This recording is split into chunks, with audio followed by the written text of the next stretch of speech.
Akiwa katikati ya uwanja, mipira inaanza kutii sheria zake. Pasi zake zinafungua mabeki kama zipo. Kontroli yake ya mpira ni laini kama muziki wa usiku, huku akili yake ikiwatesa wapinzani dakika zote 90. Wapinzani wakimwona anageuka na mipira, tayari mioyo inaanza kudunda vibaya, maana wanajua kinachofuata ni aibu live mbele ya mashabiki. Pacome si kiungo wa kawaida. Huyu ni fundi wa kuficha mpira mpaka kamera zinampoteza.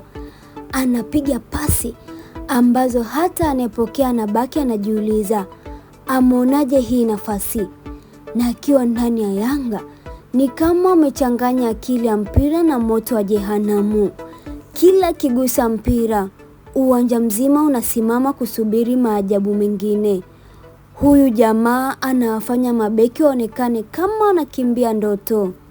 Miguu yao ipo uwanjani, lakini akili zao zinaachwa nyuma kabisa. Pacome Zouzoua ni aina mchezaji ambaye akiamua kucontrol game, hata muda unaonekana unasimama.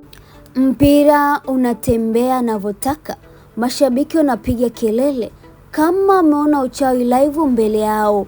Yanga wamepata sio tu kiungo, wamepata jenereta maumivu kwa wapinzani.